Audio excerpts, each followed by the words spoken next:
So this is what our session map looks like. I'm going to share a short story on the power of teamwork. I'm sure some of us may be familiar with that story already. And then again, we're going to dive deep. I'll explain what this means when we get there. And lastly, I'll share with us the fastest way to improve collaboration in any relationship that we find ourselves. Okay. So our objectives here this morning would be to challenge conventional thinking about teamwork and to introduce new strategies, but more importantly, to offer fresh lenses through which to view your role and responsibilities in the workplace. A lot of people would say that when relationships break down, the organization suffers for it. And as much as we do not all come to the organization to just socialize, the more effective our relationships are, the interpersonal relationships, the more effective that can be, the more effective we would be at getting results. If you go to any organization today and you see them really suffering with results and all of that, go and check the level of interpersonal relationships that exist within that organization. You will see breakdowns. You will see silos mentality. Okay? So what we're here to do is to say, is there a new way to view our roles and responsibilities when we're in the workplace? And yes, I just talked about silo mentality. I want us to critically look at what's going on here. This is an organization. You have different departments. Everyone is on their own, in their corner, doing their thing.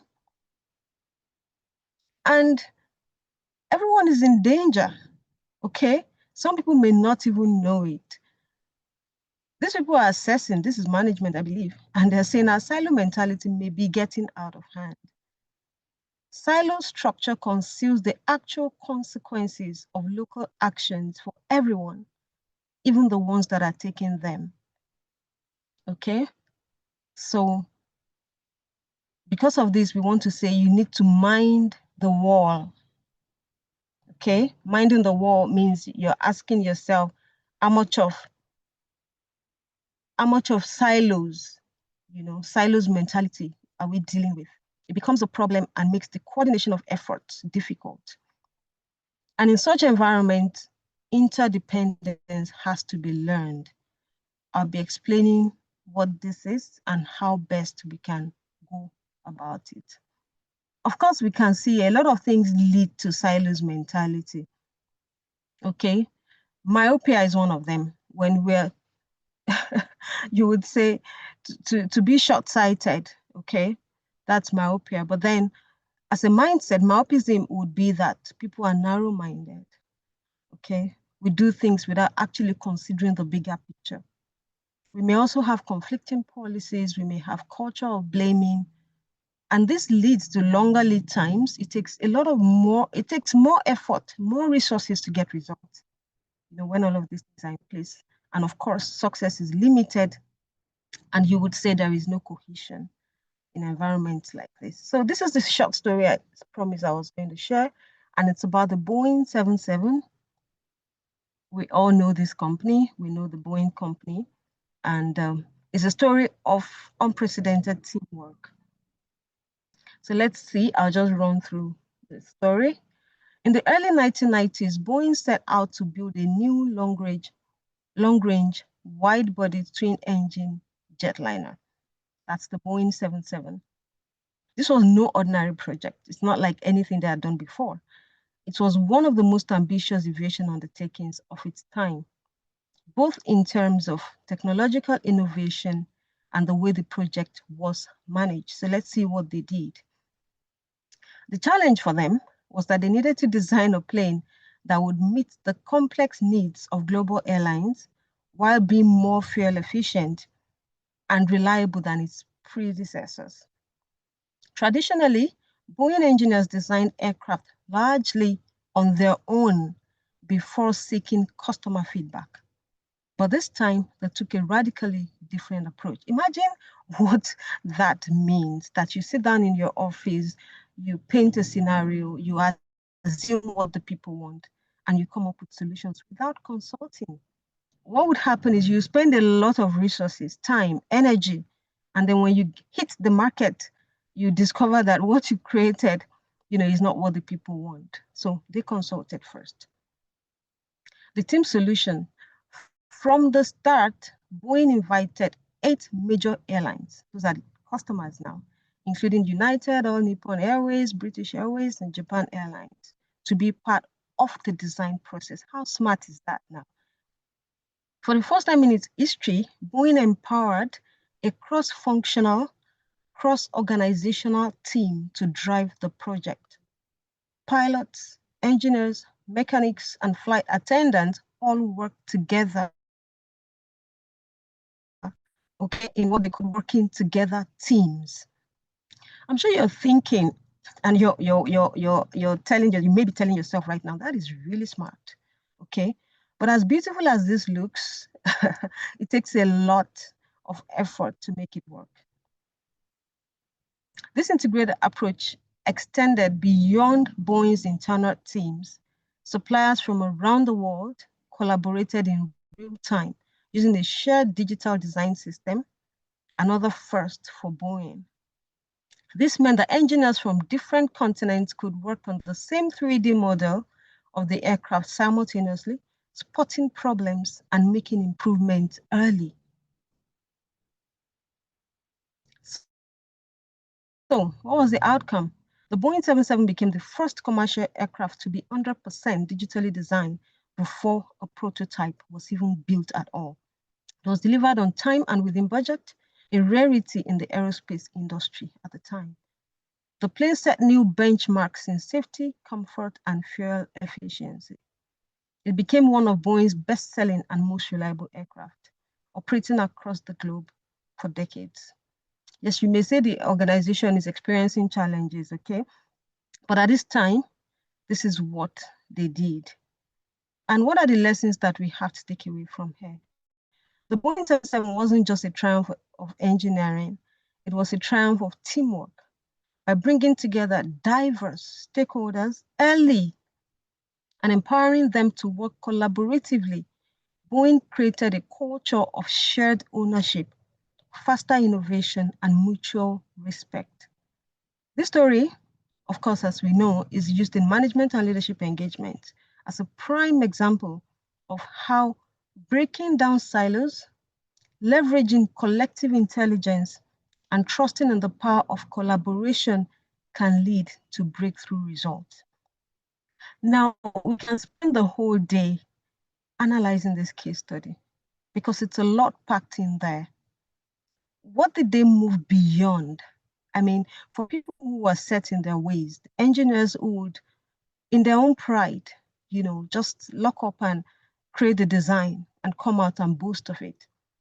They had to now open up and work with other people, take suggestions, take feedback before proceeding to, complete the design. I want you to just run your mind through what it would mean for those experts to listen to other people. Have you ever worked with professionals who don't listen to other people? If you go to the hospital today, you will see the rivalry going on there, where you have professionals who do not believe in what other people are saying. So we want to explore the power of teamwork. I think it's clear from this case study that there is a lot of power when we can collaboratively get results together. What I was trying to talk about when I mentioned interdependence earlier on, this is a concept that Stephen Covey, in his book, 7 Habits of Highly Effective People, shared with us. He called it the maturity continuum. And he talked about the fact that people would generally move from being dependent, right from where we were born, everyone was dependent. You needed someone to feed you, to clothe you, and all of that. But it got to a point where you needed to do things by yourself. And sometimes the measure of being an adult is the fact that you're independent. In short, it gets to that point where Some parents would say, now it's time for you to move out of my house. I think it's because you're seeing free food, you know. So independence is something that we celebrate. Even as countries, we celebrate independence. But what Stephen will let us know here is that there is still a limit to how far we can go when we're stuck in independence. Okay, when you move to independence, now you're effective as a person. That's personal effectiveness. For team effectiveness to happen, we have to move from personal effectiveness, okay, to interdependence. And that's where team effectiveness occurs. You move from being an independent person to someone who's open and can work effectively with other independent people. One tricky thing here is that people who are dependent have not formed their character enough to join this group. And in the workplace, you may have some of them. You know, when I'm talking about dependence, I'm not saying maybe in technical areas where people don't have skills, but I'll be talking about the soft parts of our skills. Maybe if I have bloated ego, for example, I'm still dependent. What am I dependent on? People praising me, you know. So I've not weaned myself off people's opinion or people's praise. That still makes me dependent. So I can work effectively with other people who are dependent. I'm trying to paint the picture here, and I hope you're seeing it. Please, if this is working for you, if you're getting something, I need feedback. I also want to be like Bowen. I want to work with feedback early so that I can know how to adjust as I move on. Just type something in the chat box if this is working, if you're picking something. Okay. All right. So I said we were going to dive deep. What really makes teamwork work? Let me ask you, Insha, let me ask you to type something in the chat. What really makes teamwork really work? I'll need your feedback. If I don't see any feedback, this may just be the end of the session. On a lighter note, though, let me hear from you. I've asked for two things now. You learn something, one, and then what do you think makes teamwork work? Is anyone there?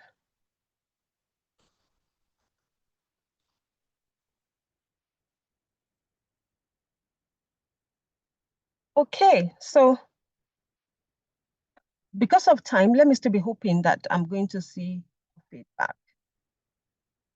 All right, yes, absolutely. Please pardon me, I'm just seeing all the chats. I think my network is slow. You've been putting in all the responses. Thank you. So I'm going to go through what you've said. Thank you to all the people who said that the session is working for them.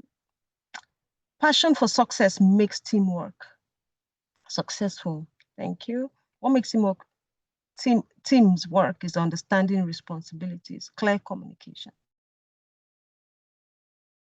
Believing in yourselves, commitment, believing together, appreciation, dedication, understanding goals and objectives, effective communication, and a host of them. Thank you for this very valuable feedback.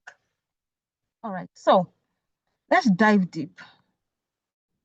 Human behavior affects moving from point A to point Z. If you put 100 people in a room, all first-class graduates, and you have a very clear vision, and everyone has roles, they have responsibilities, do you know that there is still no guarantee that you get results? Because team dynamics will play out. Some people may have very bright ideas, and they're so quick to give their ideas. Others may not be as quick, maybe because they're introverted. The person is giving ideas, if he does not take time to try to elicit ideas from those people who are quiet, you may find out that they dominate on that team. Before you know it, resentment can start to grow. Even the people who are not contributing can start to murmur and say, is he the only person here? And they're not even contributing.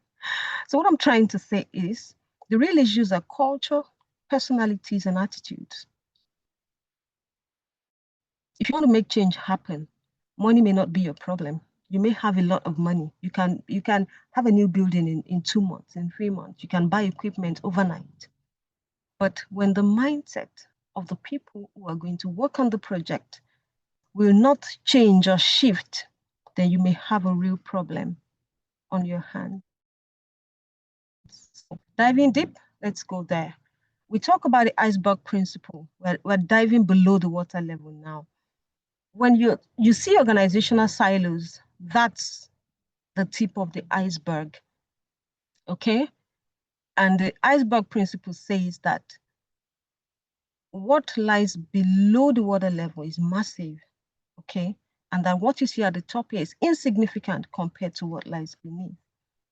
So in this situation, as I said, at the top, what you see, observable behavior and practices, fragmented inconsistencies, internal conflict. Below the waterline, what do you see? Underlying beliefs, attitudes, values, philosophies, okay? These are the things that cause the problem. And there is something Stephen Covey talked about in his book, The Third Alternative, which is a very, very good book on synergy. Get, he said, get is also below the water level. Shortly, I'm going to share with us what get is. So there's that disconnect between strategy and culture. And as strategy students, we already know what happens when you have a very beautiful strategy, but your culture cannot support it. So group cohesion is what you're looking for. Sometimes you say team cohesion, okay? And this describes how closely everyone on the same team is aligned towards a common purpose or goal. The better the alignment of goals and values between members of the team or group, the higher their level of cohesion will be. So when this is happening, there is trust. People are able to value differences, which is a major part of our discussion this morning. So disputes, and there's collective ownership. And of course, as we have said, strategic communication flow. So do you have cohesion or you have cohesion? This is a concept that lets us know that there is something, to say something is false, that means it's false, okay? And we call it the institutionalized pretense of unity. This happens in many organizations. So when we see that we're working in silos, we say, okay, no, let's have a team building exercise. Okay, let's have this new policy and all of that. And we can declare big targets in lieu of having a real strategy. We can use values to cover up cultural deficits, where you say, okay, our values should be collaboration, and you write it boldly and place it somewhere everyone will see it. But does that solve the problem? We can generate lots of meetings and reports instead of implementing clear decision-making processes, okay? But where we're going is this. We want to be able to synergize. And the synergy mentality is conflict in organizations, but it doesn't come cheap.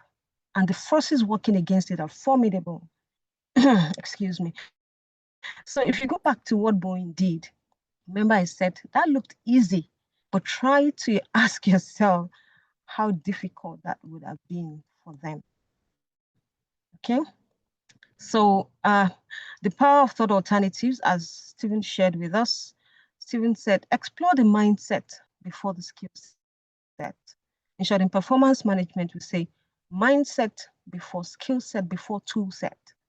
Okay, you can give someone tools. If they don't have the skills, they won't be able to use them. And you can give someone tools and skills. If their mindset is not aligned, it still will not give you the performance you're looking for. And he also said, get to the heart. This is the get I promised I was going to share. When you see silos in organizations, it's just a natural occurrence. In short, what happens naturally is that people grow apart. Think about marriage, when two people fall in love, they say, oh, we're going to be together till the end of time. But what naturally happens is that they grow apart, except there is that conscious effort to make the other person still relevant in your own life. You see that it is so easy to grow apart. But what is GET here? GET stands for gains, emotions, and territories. I consult for agencies And I'll let you know that what I have seen is that people want gains. Okay, gains maybe in money, maybe monetary form. For some people, it's recognition. For some people, they're so competitive, and they just want to be seen and recognized and all of that. And we get emotionally attached to positions and to, whatever we get in the organization. When you have these two, it is not a surprise, therefore, that you see that people build territories within organizations and they control their territories, they protect their territories. You'd start to wonder at some point, are we here for the sake of BOA? Or let me not use BOA as an example. Are we here for the sake of this organization or for the sake of ourselves? So this is the heart of the matter that Stephen would advise us to get into. Now, as a personal effectiveness coach, one of the things I always teach people is do not fight your reality. To think that people will not look out for gains and to fight it, excuse me, that would not be advisable. Or to ask, why are you emotionally attached to the position? You don't need to query it. You need to accept that that's the reality you have. And that's the only time you can do something about it. Okay? All right.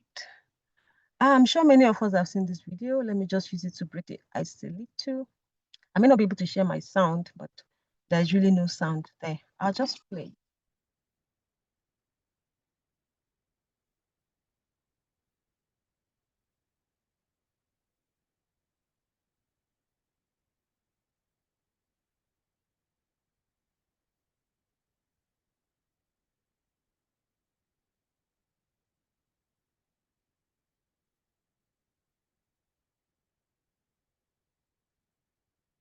Okay, let me stop it there. Did we gain something from that? Did that help? There's still a little more, but for the sake of time, let me move. Yes, this is Abraham Lincoln saying, a house divided against itself cannot stand. A house, any house at all, divided against itself cannot stand. Sometimes it's not that we don't have the vision that should bind us together. But as I said, the culture, the attitudes that we bring to the workplace, okay, create more of the problems. Interpersonal relationships will create more of the problems. I'm going to take a bit of time to explain certain things here, because in the last 10 years that I've been doing training and I would say my training experience in the last 10 years has been that we've had to move from just telling people what to do to doing some bit of coaching also when we're training. Coaching is very effective. Coaching is the only way that people gain better understanding of content. I can come into this class and just say, oh, 5 dysfunctions of a team and 8 steps to making it work. Have a vision, communicate effectively, collaborate well, and everything will be fine. But if we all go back to our desks, would everything be fine? Really? So when we're saying that a house divided against itself cannot stand, I want us to remove our minds from the fact that some people are the problem. In my years of training and coaching, I've seen that a lot of times the people who claim that others are the problem are often the problem, because sometimes they're fighting the reality that exists and they're getting emotionally worried or angry sometimes at how other people are instead of valuing the differences. Now, it doesn't mean that some people don't have character flaws. But what I'm saying is our readiness to accept that other people are different from us, that's the starting point. That's what will make the house not be divided. Okay, I wish there was more time, but I'll just move. So this is where we're going. The fastest way to improve collaboration.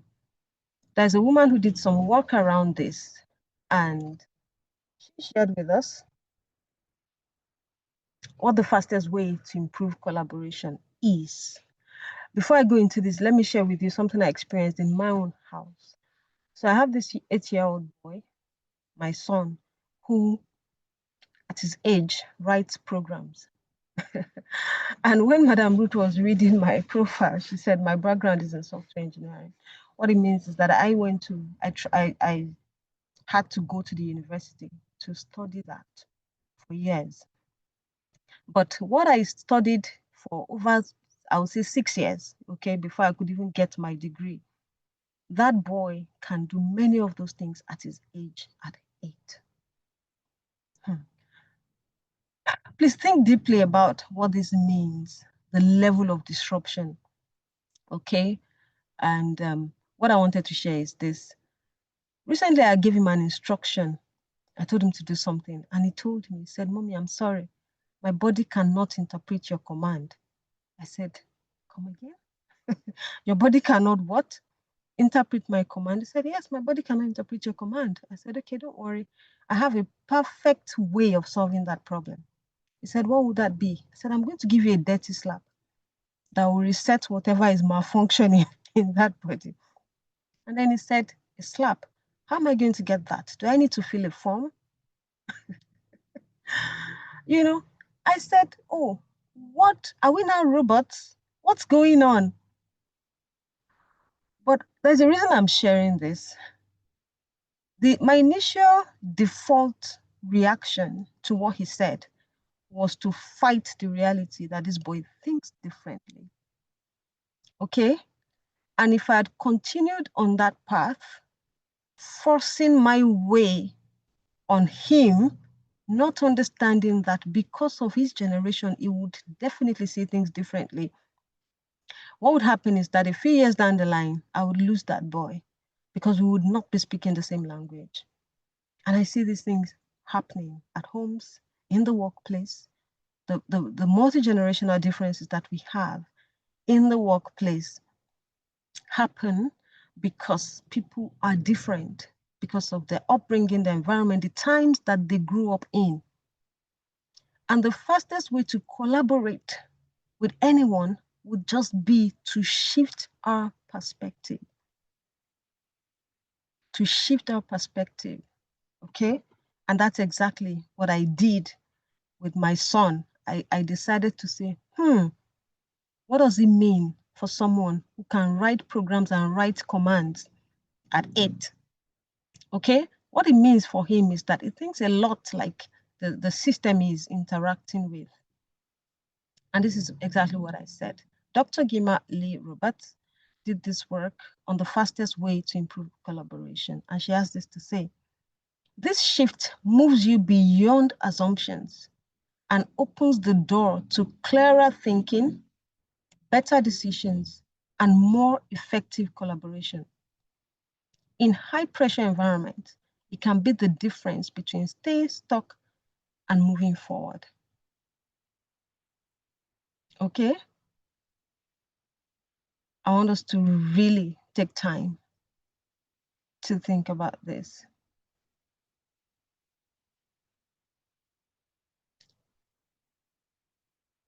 There is a shift that we need to move beyond assumptions, to stop assuming that we know. I found myself in places recently where when I get there, I just keep quiet. And I say, you know, what do you know? Just be quiet. It doesn't mean I'm putting away my years of expertise. It only means I'm being more open-minded, because you'll be shocked sometimes when you hear what other people know. Okay?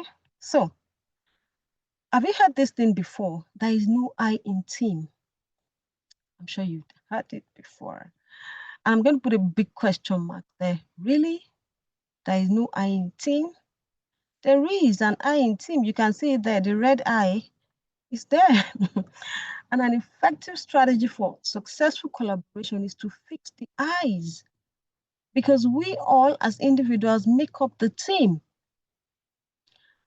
I see sometimes these are, I would say, extra emphasis on we all are a team, please let's do this. We all are a team, please let's do that. Sometimes we also need to say we all are individuals that make up this team. So when you do that, you're opening up the room to value the differences in other people. You're not trying to say all of us should be the same because we're a team. The way Madam Ruth sees it may not be the way I see it, but that should not make us become enemies. Okay, so individual change for every member of the team is what we need for successful collaboration. I'm sure we know the late Kobe Bryant, okay? Very great basketballer of his time. And if you watch his progression, you would see that for a very long time, he didn't mature beyond being an individual contributor. Every time he wanted to win, his level of competitiveness was so high that, you know, when they introduced him to the team that was going to work to win the Olympics for the USA, he would get onto get into the stadium and just sit alone apart from everyone. You're supposed to be a team, okay? It took him time to mature along that continuum from an independent player to someone who could work interdependently with other people. Okay, and someone described him as having a tendency to strive for individual distinctions rather than for team victories. Have you seen players who would not pass the ball to someone else because they are trying to take it from start to finish because they want the glory? Okay, and again, what I'm saying is this: it would be good that you don't readily get angry with this person. You cannot say, why is he sitting alone? We're supposed to be a team. He doesn't even talk to anyone. No. It should be, this person likes to be a loner. Let's find out why. You'll be so shocked to see that some people's upbringing, their temperament, whatever it is, their past experiences can make them to just separate themselves from the crowd, even within the organization. And also, every independent person has got some ego, and that's quite understandable. Because if you put in years of effort into developing yourself and growing, Kobe was someone who would not go clubbing or do everything that everyone else was doing because he was always practicing. So think of what it would mean to that person to always win, or sometimes to always even want to outshine the ones that he knew would go clubbing. That's some way to prove and assert yourself, is it not? But again, these are the egos that need to be managed. So the new level of thinking, according to Stephen Covey, is that you should be able to ask yourself this question: how could I improve upon what I feel is a strong and effective method of getting things done? Now, this is deep. You have a method and you get results with it. But then someone is telling you that, don't you think that we'll get a better, or a more robust result if you worked with other people? Your default position may be, but we already get results. So why do I need to work with other people? They'll slow me down, they'll drag me down and all of that. It takes an inside out process for that individual, for every individual, to be able to shift that perspective and do something differently. It's also important for us to know that change does not just happen. It takes a transition inside before people change on the outside. Change is something that you see on the outside. Transition is something that happens on the inside. And when transition does not happen inside a person, please do not expect different behavior or different results. I hope this is working for you. Yes, I can see some feedback. Yes, thank you. Thank you so much for all of your feedback. So we'll move on, and that's that about the maturity continuum. What I just talked about is the inside out process that we all need. In short, when I coach executives and teams, one of the first things I do is to say, do not see every other person as the problem. And I'm not saying you are the problem either. I'm only saying all of us now have to go inside of us to check with ourselves. Inside out means you're starting with yourself. And even more fundamentally, you're starting with the most inside part of you, which is your paradigms, your character, your motives. Okay? Some people are so competitive. If you allow them to play a game with their children, they would so want to win badly. You'll be wondering what's wrong with them. But that's just who they are. They just love to win all the time. Well, another adult would be able to, cut the child some slacks here and there. They would go all out and act as if they were playing with another adult. Okay? So inside out is a process, a continuing process of renewal that brings an upward spiral of growth. And that leads to progressive of responsible independence. I love this word. So we can actually be responsibly independent. I'm thinking of Nigeria right now. There is that thing. It's not just to say, oh, I'm independent. There is also responsible independence, okay? And then effective interdependence. Yeah, that's exactly what happened for this guy. You know, he had to move from someone who wouldn't even smile when people are joking to someone who would, now start to smile and laugh. It was a gradual process. But this is where empathy also comes in, for us. Sometimes, somebody cracked a joke and they said, we found out that he liked to laugh too. Some people are so uptight and you think everything for them is just about this result we want to get. And you may have other people on the team who would throw humor here and there. We always need that balance on a team. If everyone was as hardworking as Kobe, always hitting the gym, yes, you may be getting the results, but the quality of life at the end of the day may not be as robust. Okay?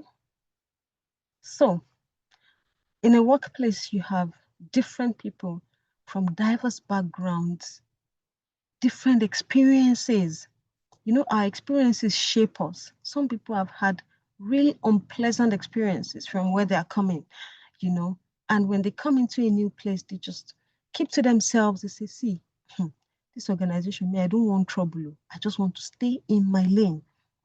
Okay? And while they are staying in their lane, nobody knows why they're doing that because they're keeping it all to themselves. And we can readily judge. Anybody is at liberty to come up with their own opinion to say, that woman is proud. That's why she doesn't talk to anyone. Okay? And the moment you put that label, every bad thing follows. If she says anything, you say it's because she's proud.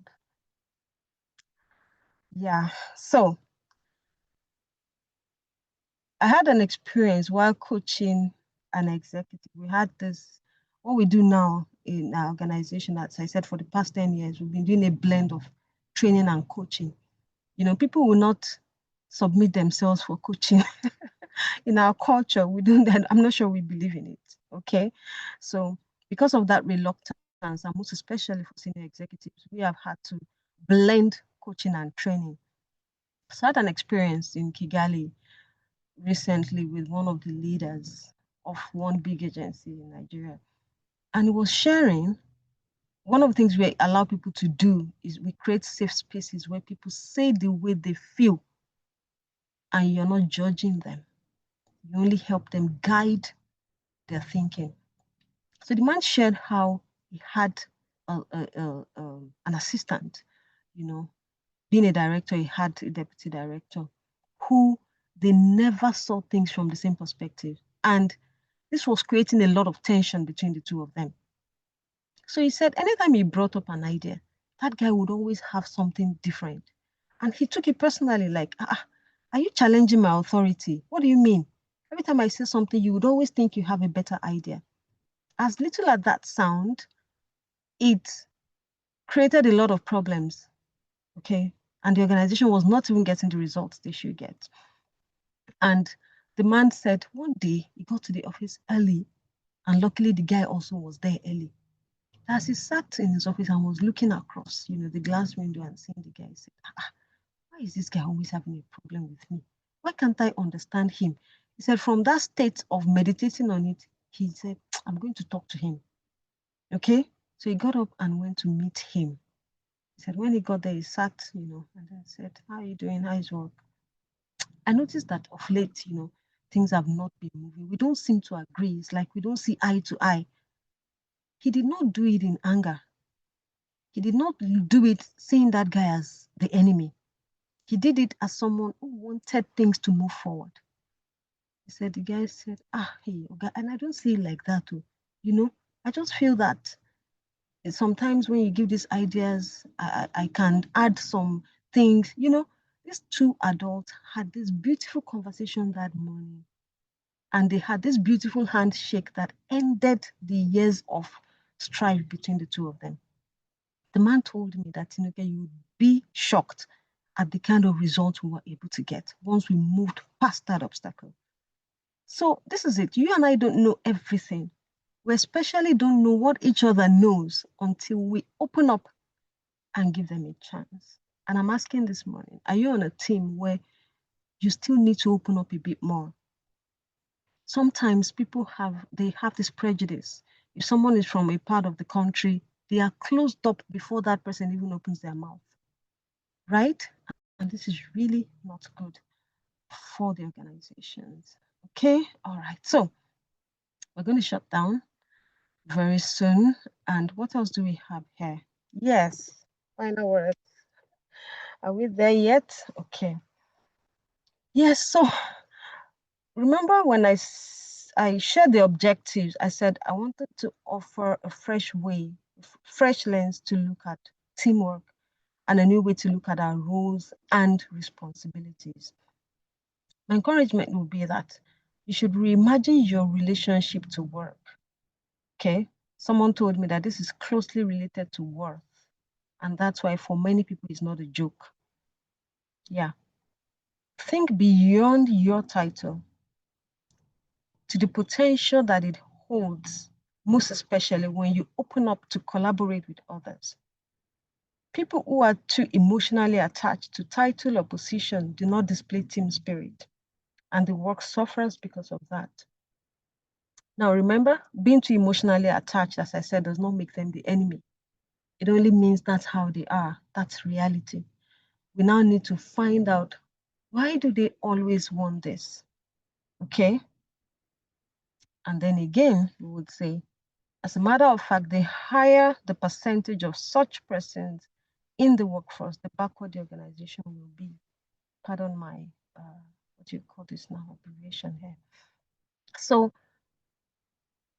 when you have people who are too attached to position, they're too emotional about everything, it can create a lot of conflict on the team and in the workplace. So still, I said, we don't see them as enemies, but we keep asking ourselves, what kind of training can we expose ourselves to get people to grow vertically? I always share the two types of development that you can have, vertical and horizontal development. Horizontal development is when we are growing on a straight line and we're acquiring certificates and degrees, but we're not really changing as people. Think about the fact that today, there are still countries at war with one another. I mean, if you think about it, with all the advancement, with all the technology, AI this, AI that, everything, at the end of the day, we need humans to be better. Okay? So if we are not able to settle, to understand other people and improve on who we are, we're still not going to go anywhere. Okay? And that's really something that we want to work on. There are two books that I bought in the first quarter of this year. One is Who, Not How. I had the pictures here. I don't know, somehow, maybe this is not the version that I intended to work with. Who, Not How. Okay. And the other one is Collaborating with the Enemy. Oh, these are such great books. And I will let you know that my own collaborative efforts have drastically improved. And the level of results has been so wonderful. Okay. I've been able to see that sometimes the people you call competitors are people you should co-create with. I mean, before now, if you go somewhere and you were looking for an opportunity, anyone you saw there looking for that same opportunity will be a competitor. And before you know it, you may even, start to fight or something. But these days we're advised, no, connect with such persons, find out what you have that they don't have, what they have that you don't have, and co-create bigger solutions. And that's the way things work. In about an hour from now, I'm going to be in a meeting where I have carefully put other people who should be competitors in a project that I'm proposing somewhere. And all of us sat together to contribute to that project. It's something still on leadership, you know. And I've noticed that it's a better way of working than to just be a loner, being an independent person who cannot collaborate with other people. So, what makes teams great is selfless service. When you don't care that another person shares part of the glory, okay? Because you can achieve more with a group than you can individually. And as Stephen Covey explains, with interdependence, we can do it. We can cooperate, we can combine our talents and abilities and create something greater together. This is what we are looking for. Our ability to create greater solutions with other people. And the idea that team spirit is not there, our organization is not moving forward because we work in silos. The idea that all those problems exist still does not disprove the fact that things can change. Okay, when we see challenges as things that are set and cannot change, then that's where the problem is. So we tend to accept it as a culture. I was teaching somewhere and I was talking about how in some organizations ethnicity is such a big problem and this prejudice is always there and people talk so carelessly. You say, Igbo man, what will you say before? Yoruba man, what will you do before? And you may not understand how badly that is breaking the fabric that should be woven to tie us together. You may not understand it. You may just think it's a joke, that's just the culture. But those things can be improved upon. We can actually get people to shift their perspective to say, don't shut down when you see that people are different from you. No, open up so that you can move beyond that obstacle. I want to believe that what I shared with you this morning will help you in your relationships, from personal relationships to professional relationships, and whatever we do within our organization. I'm not sure I have more slides here. I know that I had a slide that had more things, but I think that we've had enough just for one morning. I want to say thank you for your time. I'll be able to take questions. And you can also connect with me. I'm trying to improve my social media presence because I'm old school. And some people will say, you're not so much online, So we can connect online and take discussions forward. There's a lot to learn when we are open to learning from one another. And yes, once again, I brought you from Stance Consulting. We've been in existence for 15 years or more before we were officially, we've been officially registered, yes, for that long. And we were even in the business before then. So the feedback that we've gathered over the years make us come up with solutions that really move the needle, and we're grateful to God for that opportunity. So